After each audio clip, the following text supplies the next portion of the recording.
বলেন আমরা মুসা নবীর নাম জানি না এমন কয়জন আছে? হাত তুলে দেখান তো। সবাই জানি, আলহামদুলিল্লাহ। আমরা এও জানি আল্লাহর এই পয়গম্বর আল্লাহর সামনে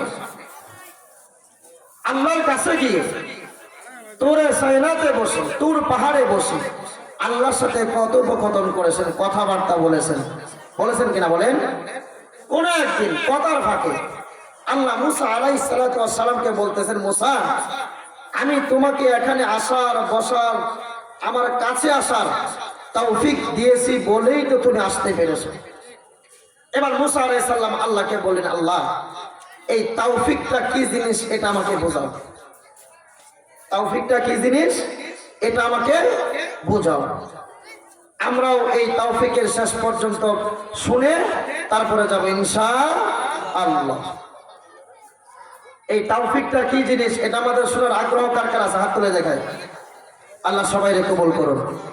আমি সর্বশেষ এই তৌফিক কি জিনিস, তৌফিকটা কাকে বলে এটা সর্বশেষ বলবো। তার পূর্বে কোনো ভূমিকায় নয়, আমি সরাসরি আমার তিলাওয়াতকৃত আয়াতের উপর কথা বলবো ইনশাআল্লাহ।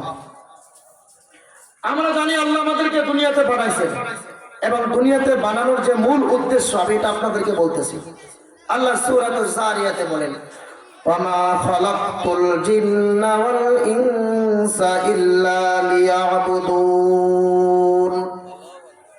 আল্লাহ রাব্বুল আলামিন বলেন, আমি দুনিয়ার মধ্যে মানুষ পাঠাইলাম, আমি আল্লাহ দুনিয়ার মধ্যে মানুষকে বানাইলাম। কেন বানাইলাম তোমরা কি জানো? আমি আল্লাহ রাব্বুল আলামিন তোমাদেরকে দুনিয়াতে বানাই নাই। দুনিয়াতে বানানোর পূর্বে আল্লাহ রাব্বুল আলামিন বলেন, আমি দুনিয়াতে তোমাদের পাঠানোর পূর্বে ফেরেশতাদেরকে নিয়ে একটা পরামর্শ বৈঠক করেছিলাম। আমি ওই বৈঠকের মধ্যে তোমাদেরকে বানানো বলে এটাও বানাবো বলে এটাও প্রস্তাব করেছিলাম। এখনো আপনাকে আমাকে আল্লাহ বানান নাই। আল্লাহ রাব্বুল আলামিন বানানোর পূর্বেই ফেরেশতাদেরকে নিয়ে আসমানের উপর পরামর্শ বৈঠক করেছেন। ওই বৈঠকের মধ্যে আল্লাহ ফেরেশতাদেরকে বলেছেন, আমি এমন একটা দল বানাইতে চাই, এমন একটা জাতি বানাইতে চাই, তাদের নাম হবে ইনসান, তারা হবে মানুষ। ফেরেশতারা বলল, আল্লাহ আপনি মানুষ বানাবেন? আমরাই তো আপনার ইবাদত করতেছি, আমরাই তো আপনার ইবাদত করতেছি। আপনি যাদেরকে বানাইতে চাইতেছেন তারা দুনিয়াতে যাওয়ার পরে কি করবে? রক্তপাত ঘটাবে, খুন খারাপি করবে, রাহাজানি করবে, অহংকার করবে। তাহলে এরা দুনিয়াতে নিজের নফসানি জিন্দগি যাপন করবে, অনর্থক দুনিয়াকে নাপাক করে দিবে, নষ্ট করে দিবে। এরপরে আল্লাহ বলে, না আমার বড় ইচ্ছা আমি মানুষ বানাবো, আমার বড় ইচ্ছা আমি মানুষ বানাবো এবং তারা আমারই ইবাদত করবে, আমি কারণ না। আল্লাহ বড় আশা নিয়ে, বড় আবেগ নিয়ে, আবেগপূর্ণ হয়ে এই কথাটা ফেরেশতার সামনে প্রকাশ করেছে। আল্লাহ রাব্বুল আলামিন মানুষ বানাইলেন, দুনিয়ার মধ্যে মানুষ বানায় আমাদেরকে পাঠায় দিলেন। আমরা মুসলমান হিসেবে দুনিয়াতে বসবাস করি। আমাদের ডানে বামে হাজারো মানুষ আছে, আমাদের ডানে বামে মানুষ আছে। অনেকে অনেক দল করে, অনেকে অনেক মতে পোষণ করে চলতেছে, অনেকে অনেক ধর্ম অবলম্বন করে চলতেছে।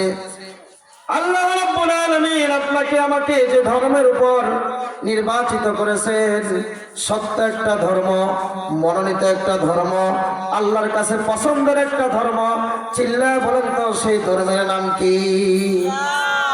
আবার চিল্লায় বলেন সেই ধর্মের নাম কি? এবার বলেন, ইসলাম ধর্মের ভিতর আপনাকে আমাকে আল্লাহ রাখছেন, এটা আপনি খুশি না বেজার? আমরা খুশি না বেজার? এই খুশিতেও আল্লাহ রাব্বুল আলামিনের শুকর আদায় করি আলহামদুলিল্লাহ।